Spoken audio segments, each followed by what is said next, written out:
Rennes, j'écoute les voix du service public. C'est le podcast des archives de Rennes dans lequel nous vous proposons de découvrir des témoignages de celles et ceux qui ont fait la ville. Dans un contexte où il y a beaucoup de gens en difficulté, si on va prendre sur les logements sociaux pour répondre, uniquement sur les logements sociaux pour répondre, ça veut dire que pour le droit commun, il ne restera pas grand-chose. Et d'autre part, certaines personnes ne peuvent pas accéder au logement social légalement, parce qu'ils n'ont pas de titre de séjour, parce qu'ils n'ont pas leur avis d'imposition, parce qu'ils sont en situation de séparation et que ce n'est pas réglé, etc. Donc légalement, ils ne peuvent pas y accéder. Donc de toute façon, il faut trouver notre solution si on veut leur trouver un toit. La ville et le district ont mis en place, en lien avec le milieu associatif local, des réponses diverses. Dans cet épisode, nous vous proposons d'écouter Françoise Cottereau, qui après avoir travaillé à l'urbanisme et à la mission Centre Ancien, est devenue actrice d'un modèle du logement social à Rennes, ville et métropole, en dirigeant le service concerné de 1998 à 2014. Son parcours a été marqué par l'engagement de la municipalité qui a créé une nouvelle relation avec les bailleurs sociaux et avec le public. Native de la Mayenne, Françoise Cottereau a passé une maîtrise d'histoire, puis a postulé à Rennes après le concours de rédacteur de collectivités locales. Et c'est dans le service d'urbanisme qu'elle a débuté sa carrière, un service créé après la victoire d'Edmond Hervé en 1977 à la tête de la ville de Rennes, service qui était ouvert à différents profils, une autre nouveauté de l'époque. Le service d'urbanisme était un service tout neuf. Auparavant, il n'existait qu'un service il y avait un grand service voirie qui s'occupait de tout ce qui était autour de l'acte de construire et de faire de la route et qui était dirigé par des ingénieurs. Et un des actes d'Edmond Hervé, ça a été de créer un service d'urbanisme qui s'intégrait dans un service d'aménagement. Et ce service d'urbanisme, il était dirigé par quelqu'un qui n'était pas ingénieur, qui était Claude Herel, géomètre de formation. Et ce dont je me rappelle très bien, c'est comment ce service d'urbanisme était presque méprisé par les services et notamment les responsables ingénieurs des services techniques. Pour eux, c'était les intellectuels un peu fumeux. Et il y avait même un sociologue dans notre équipe. Ça, je pense que c'était quelque chose qui, à l'époque, était assez incompréhensible vu du point de vue des ingénieurs. Pour moi, c'était évident que ces techniciens, ces ingénieurs, j'avais une vision assez manichéenne, c'était le reste d'une vieille époque, et que leur vision était une vision uniquement technique, et que tous les débats qui avaient lieu à ce moment-là sur l'aménagement de la ville, la place de la voiture, l'excès des voitures en ville, etc., tout ça, ils ne comprenaient pas. C'était leur formation, toute leur histoire leur interdisait de se poser les vraies questions à ce niveau-là. Et donc, j'étais dans un service passionnant parce que il y avait des jeunes architectes, il y avait des sociologues, il y avait des gens qui se posaient les vraies questions. En tant que rédactrice, je participais notamment sur tout ce qui était, par exemple, l'histoire de la pénétrante Nord, qui aujourd'hui est une espèce de grande coulée verte. La coulée verte est un espace vert situé entre la Rocade et les Prairies Saint-Martin dans les quartiers nord de Rennes. Un projet de voie rapide, pensé pour relier directement la Rocade au centre-ville, y est imaginé par la municipalité. Projet qui se heurta à l'opposition des habitants du quartier. Voici des extraits du rapport à la municipalité du 16 septembre 1981. La pénétrante nord ainsi que l'avenue des Gailleuls ont été prévues pour faciliter les liaisons entre le centre et les secteurs nord et est de l'agglomération. Les déplacements entre zones étant en fonction du nombre d'habitants, il est certain que les échanges entre l'est de l'agglomération et le centre-ville seront moins importants qu'ils n'étaient prévus en 1974 à l'horizon du schéma directeur d'aménagement et d'urbanisme. Par contre, la diminution du nombre d'habitants des communes de Béton, Saint-Grégoire, Montgermont et la Chapelle des Fougerets est faible. Il est donc logique d'imaginer que le déplacement entre ces communes et le centre de Rennes sera important. La priorité au transport en commun a été définie par le conseil municipal de Rennes. Cette priorité au transport en commun n'est possible dans les années suivantes dans le secteur nord que si les rues de Fougères et d'Entrain ne sont pas trop chargées, car lors de la révision du plan d'occupation des sols, il a été décidé de ne pas toucher aux bâtiments longeant ces voies. Actuellement, ces voies sont déjà chargées, ce qui justifie les mesures prises en faveur des transports en commun. Toute augmentation future de la circulation se fera au détriment des transports en commun. Il convient donc de créer une voie suffisamment attractive pour détourner des rues d'Entrain et de Fougères une partie du trafic. L'objet de la pénétrante nord sera donc de desservir le centre sans favoriser les traversées nord-sud de la ville. Donc c'était le moment où on a commencé à réfléchir à est-ce qu'on va la faire cette pénétrante, est-ce que c'est nécessaire de la faire, est-ce qu'il faut faire rentrer les flots de voitures dans la ville, à quoi ça sert, puisque de toute façon au niveau de la ville après il y a un goulot d'étranglement, les réflexions sur la piétonisation du centre ancien, enfin bon voilà. Et ces débats, ils étaient quand même assez vifs et pour moi très intéressants. Une autre nouveauté de ce début des années 1980 à Rennes a été le découpage de la ville en quartiers et donc en services. Françoise Cottereau a ainsi travaillé au sein du service quartier ancien. Alors le service quartier ancien, il s'occupait en fait du centre-ville. Dans ce quartier 1, il y avait les opérations de ravalement de façade, qui était quelque chose qui avait été initié par la municipalité d'Edmond-Hervé aussi. Et donc moi, une de mes tâches, c'était de mettre en œuvre ces campagnes de ravalement de façade. Donc ça a passé par aller chercher au cadastre et aux hypothèques les noms des propriétaires, puisque la grande difficulté à Rennes, c'est que les immeubles sont en copropriété. En fait, ces immeubles rennais, souvent, ils n'avaient pas eu de travaux quasiment depuis l'origine, c'est-à-dire depuis le XVIIIe siècle. Et personne, même à part certains syndics qui encore, ne savait vraiment qui était propriétaire de quoi partout. Enfin, bon. Donc il y a eu un gros travail de recherche des propriétaires et d'incitation à la constitution de copropriétés, parce que quelquefois même ces copropriétés n'étaient même pas constituées. Là aussi, la ville préemptait des logements, des immeubles anciens pour faire du logement social. Donc ça a été la période où on a fait du logement HLM dans des rues comme la rue Vasselot, la rue de Saint-Malo. Je travaillais beaucoup avec à ce moment-là l'office municipal, qui est devenu Archipel Habitat, parce que ça a été en fait notre principal interlocuteur sur ces opérations-là.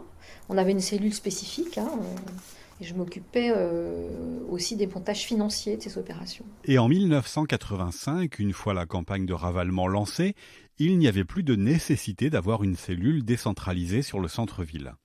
Avant de revenir dans le service d'urbanisme, Françoise Cottereau s'est absentée durant une année pour préparer le concours de l'ENA, l'École nationale d'administration, en tant que fonctionnaire, cela après avoir passé un concours lui donnant accès à cette année préparatoire. Il y avait un sujet qui s'appelle « Faut-il détruire les grands ensembles ?» Et moi, j'étais déjà intéressée par la politique de la ville à l'époque et j'avais été faire un stage à l'école des ponts. J'ai donc pris ce sujet et je pense que c'est ça qui m'a permis d'avoir ce concours. Et donc pendant un an, j'ai suivi les cours à la fac de droit et j'ai pas eu l'ENA, mais j'ai eu le concours d'attaché.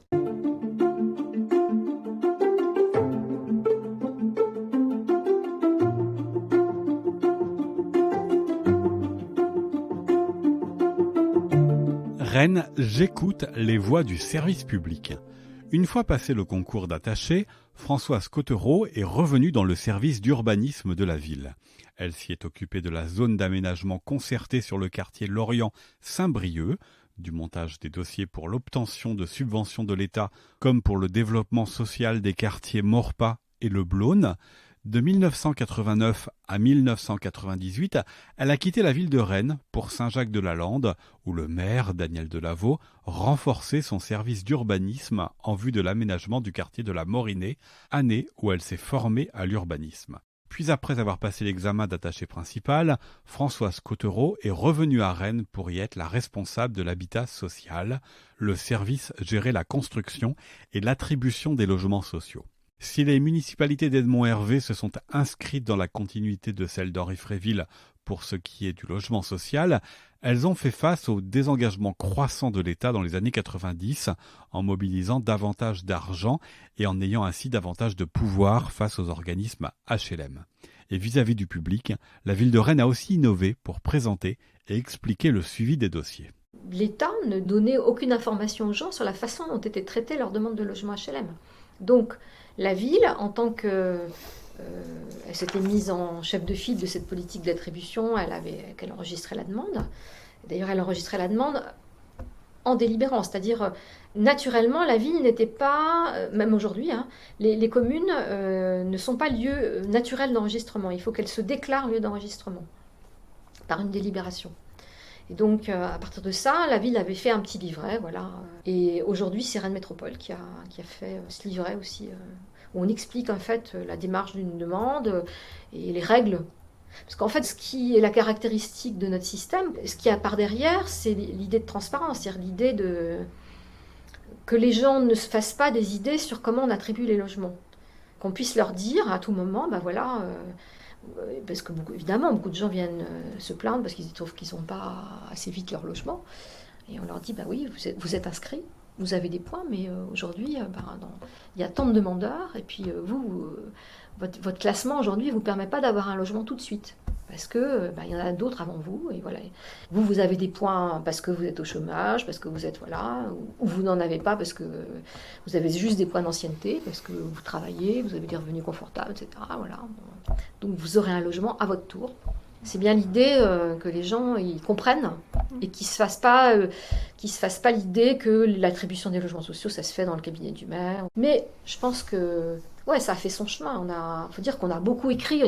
Chaque fois que les gens envoient une lettre pour se plaindre, on a répondu à chaque fois réexpliquant les règles. Enfin, moi j'ai fait un nombre de courriers incalculable. Hein. C'est signé par l'élu, enfin, etc. pour expliquer comment ça fonctionnait.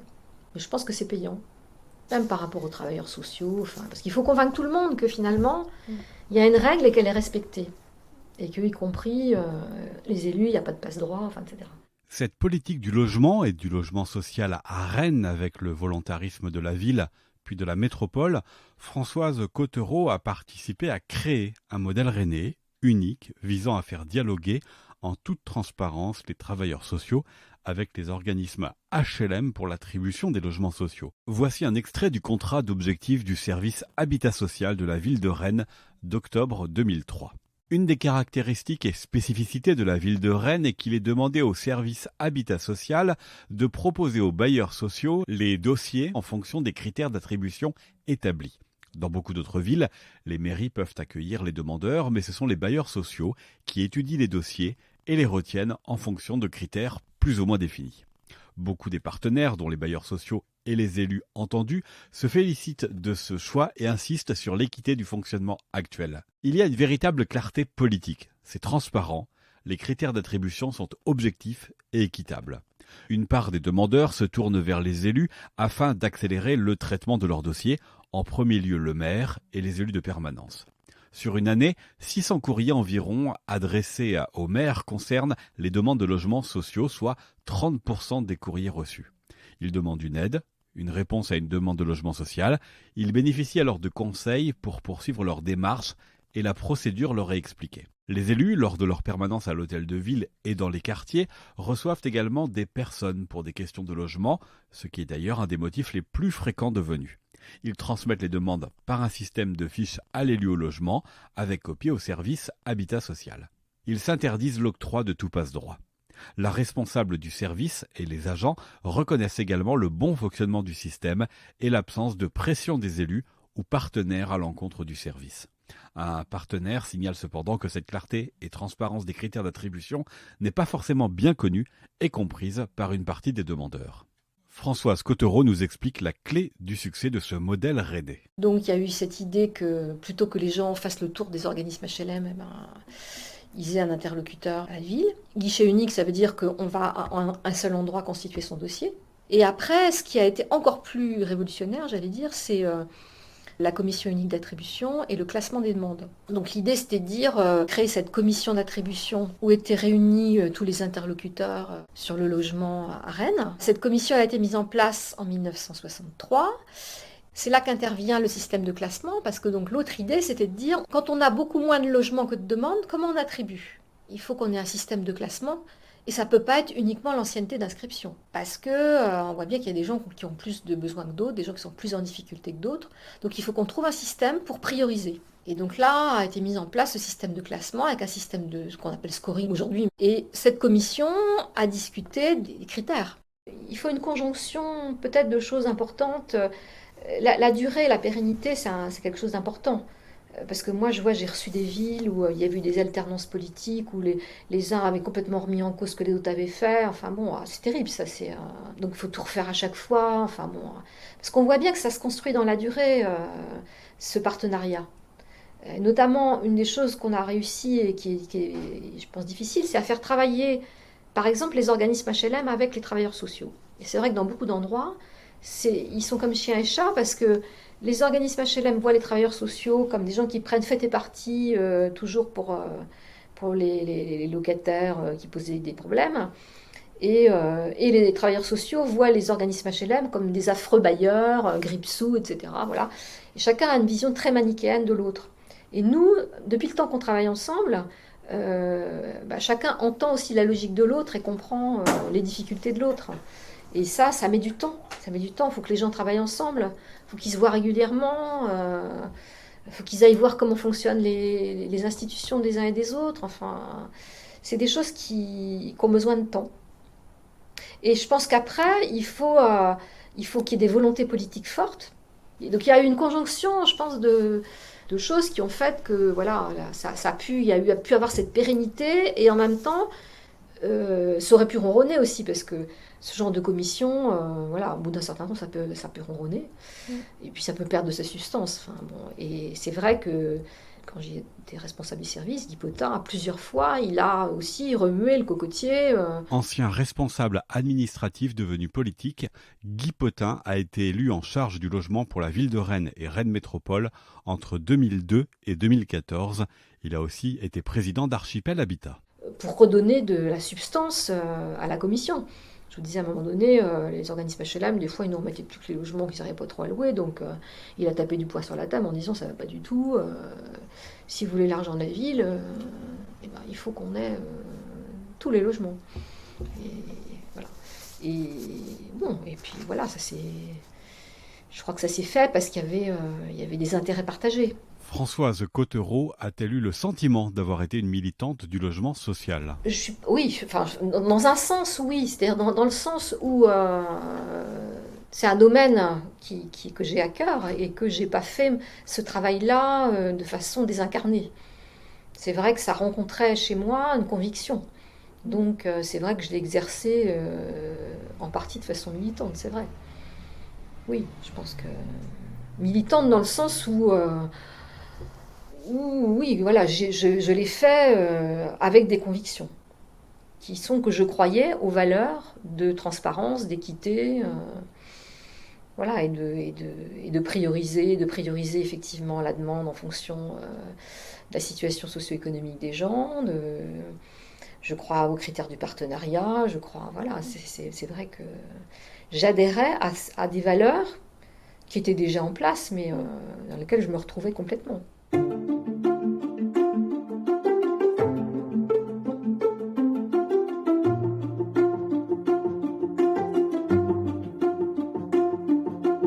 Françoise Cottereau est partie à la retraite en 2014, mais le logement social, elle ne l'a pas complètement abandonné. J'avais dit, quand je serai en retraite, surtout, je ne reprendrai pas de responsabilité dans le domaine, etc. Voilà.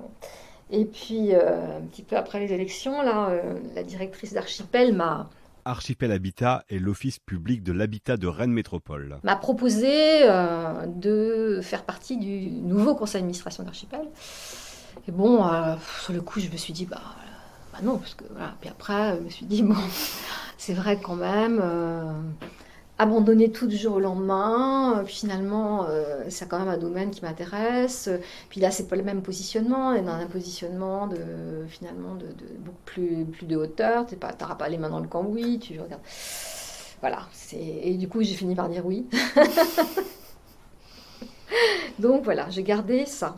Je suis au conseil d'administration d'Archipel. Non, je pense que dans le domaine de l'habitat, c'est sans doute tout ce que je garderai. Si je fais autre chose, ce sera dans un autre domaine. Le parcours de Françoise Cottereau a été marqué par la création de services appelant de nouveaux métiers. Souvenez-vous qu'à ses débuts à Rennes, au sein de l'urbanisme, il n'était pas évident pour les ingénieurs de voir arriver d'autres profils que les leurs.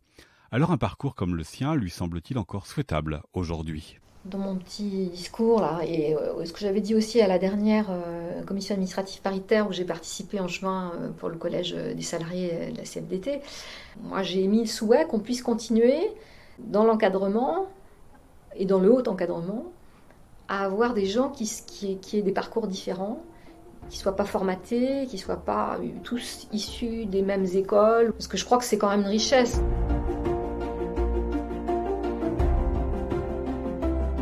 Le témoignage de Françoise Cottereau a été recueilli par Violaine Pouban, la musique est de Robert Meunier. C'était Rennes J'écoute, les voix du service public, un podcast réalisé par Arnaud Vasmer pour les Archives de Rennes.